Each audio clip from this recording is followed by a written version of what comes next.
Hi ಸ್ನೇಹಿತರೆ, ಎಲ್ರಿಗೂ ನಮಸ್ತೆ. ನೋಡಿ, ನಾನು ಮೊದಲೆಲ್ಲ ಸ್ನೇಹಿತರೆ ಆನೆಗಳ ಬಗ್ಗೆ ತುಂಬ ವೀಡಿಯೋಗಳು ಮಾಡ್ತಾಯಿದ್ದೆ.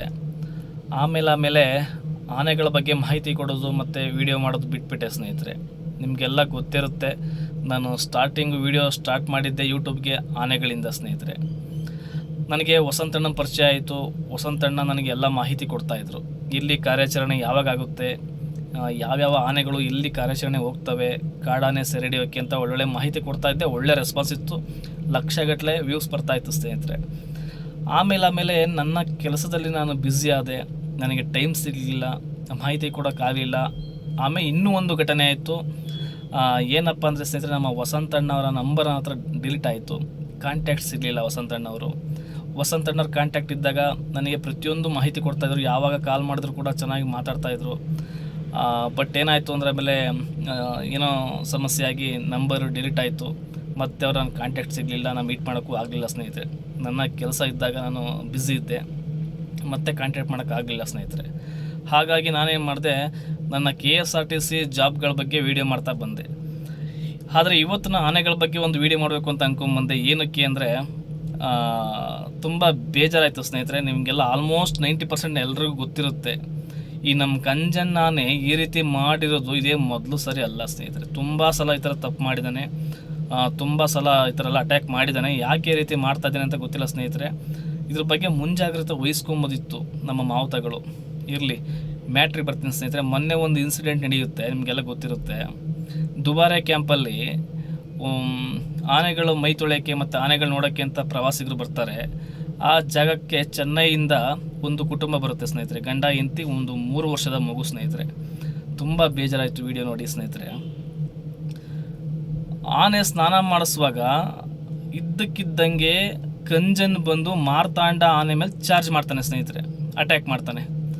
ಆಗ ಪಕ್ಕದಲ್ಲೇ ಇದ್ದಂತಹ ಒಂದು ಕುಟುಂಬ, ಚೆನ್ನೈ ಮೂಲದವರು, ಗಂಡ ಹೆಂಡತಿ ಮಗು. ಆ ಹೆಂಡತಿಗೆ ಆನೆಗಳು ಕಂಡ್ರೆ ಭಯ ಸ್ನೇಹಿತರೆ. ಆನೆಗಳ ಹತ್ರ ಹೋಗೋಕ್ಕೂ ಇಷ್ಟ ಇರಲ್ಲ ಸ್ನೇಹಿತರೆ. ಆದರೂ ಕೂಡ ಆ ಮಗುಗೋಸ್ಕರ ಆನೆ ನೋಡಲಿ ಅಂತ ಹೋಗಿ ಆನೆ ಪಕ್ಕದಲ್ಲಿರ್ತಾರೆ ಸ್ನೇಹಿತರೆ. ಆಗ ಇದ್ದಕ್ಕಿದ್ದಂಗೆ ಕಂಜನ್ನು ಮಾರ್ತಾಂಡ ಆನೆ ಮೇಲೆ ದಾಳಿ ಮಾಡ್ತಾನೆ. ಆ ಸಮಯದಲ್ಲಿ ಪಕ್ಕದಲ್ಲಿದ್ದಂತಹ ಮಹಿಳೆ ಮೇಲೆ ನಮ್ಮ ಮಾರ್ತಾಂಡ ಆನೆ ಬೀಳುತ್ತೆ. ಹೆಂಡತಿ ಸತ್ತೋಗ್ತಾಳೆ ಸ್ನೇಹಿತರೆ. ಆಗ ಗಂಡ ಮಗುನ ಎತ್ಕೊಂಡು ಆ ಹೆಂಡತಿನ ಕಾಪಾಡೋಕ್ಕೆ ಅಂತ ಟ್ರೈ ಮಾಡ್ತಾನೆ. ಬಟ್ ಆಗೋದೇ ಇಲ್ಲ ಸ್ನೇಹಿತರೆ. ಅಷ್ಟರಲ್ಲಿ ಎಲ್ಲ ಮೀರಿ ಹೋಗಿತ್ತು.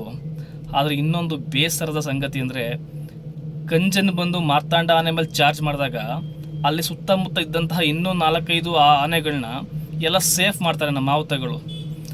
ಕಂಜನ್ನ ಅಂಕುಶ ಹಾಕಿ ಎಷ್ಟೇ ಟ್ರೈ ಮಾಡಿ ಹೇಳಿದ್ರು ಕೂಡ ಕಂಜನ್ನು ಬರೋದೇ ಇಲ್ಲ ವಾಪಸ್ಸು, ಹೇಳಿ ಮಾತೇ ಕೇಳಲ್ಲ. ಆ ಟೈಮಲ್ಲಿ ಇನ್ನೂ ನಮ್ಮ 4-5 ಆನೆಗಳಿದ್ವಲ್ಲ, ಅವರನ್ನು ಕರ್ಕೊಂಬಂದು ಕಂಜನ್ನ ಸ್ವಲ್ಪ ಚಾರ್ಜ್ ಮಾಡಿದ್ರೆ ಅಟ್ಲೀಸ್ಟ್ ಕಂಟ್ರೋಲ್ ಸಿಗ್ತಿದ್ದ, ಮತ್ತು ಕಂಜನ್ ಅದು ಅಟ್ಲೀಸ್ಟ್ ಓಡ್ತಾ ಇದ್ದ. ಆದರೆ ಯಾವ ಮಾವುತಗಳು ಆ ಕೆಲಸ ಮಾಡಲಿಲ್ಲ. ಎಲ್ಲರೂ ಕೂಡ ನಮ್ಮ ಆನೆಗಳು ಸೇಫ್ ಆಗಬೇಕು ಅಂತ ದೂರ ಕರ್ಕೊಂಡು ಹೋಗ್ತಾ ಇರ್ತಾರೆ. ಅದೇ ದೂರ ಕರ್ಕೊಂಡು ಹೋಗೋ ಬದಲು ಅದೇ ಆನೆಗಳನ್ನ ಕರ್ಕೊಬಂದು ಕಂಜನ್ಗೆ 3 ಆನೆಗಳಿಂದ ಚಾರ್ಜ್ ಮಾಡಿಸಿದ್ರೆ ಕಂಜನ್ ಎದುರ್ಕೊತಿದ್ದ. ಒಂದೇ ಆನೆ ಇದ್ದಿದ್ರೆ ಚಾರ್ಜ್ ಮಾಡ್ತಿದ್ದ, ನಮ್ಮ ಆನೆ ತೊಂದರೆಗೆ ಆಗುತ್ತೆ ಅಂತ ಯೋಚನೆ ಮಾಡ್ಬೋದಿತ್ತು. ಬಟ್ ಅಲ್ಲಿ 4-5 ಆನೆಗಳಿತ್ತು. 4-5 ಆನೆಗಳು ಸೇರಿ ಕಂಜನಿಗೆ ಒಂದು ಸ್ವಲ್ಪ ಚಾರ್ಜ್ ಮಾಡಿದ್ರೆ ಎದುರಿ ಓಡ್ತಿದ್ದ. ಒಂದು ಜೀವ ಉಳಿತಿರಲಿಲ್ಲ, ಆಲ್ಮೋಸ್ಟ್ ಮೀರಿ ಹೋಗಿತ್ತು. ಅಟ್ಲೀಸ್ಟ್ ಈ ಆನೆಗೆ, ಮಾರ್ತಾಂಡ ಆನೆಗೆ ಏಟ್ ಆಗ್ತಿರಲಿಲ್ಲ ಸ್ನೇಹಿತರೆ. ತುಂಬ ಚಾರ್ಜ್ ಮಾಡಿದ್ದಾನೆ, ತುಂಬ ಗಾಯಗಳಾಗಿದ್ದಾವೆ ಮಾರ್ತಾಂಡಗೆ. ಅದೊಂದು ತುಂಬ ಬೇಸರದ ಸಂಗತಿ.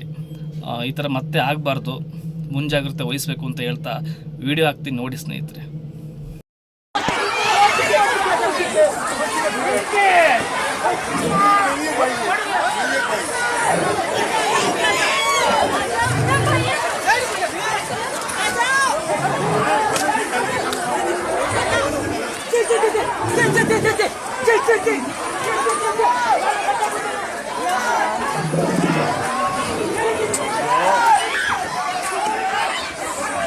కొట్టకండి.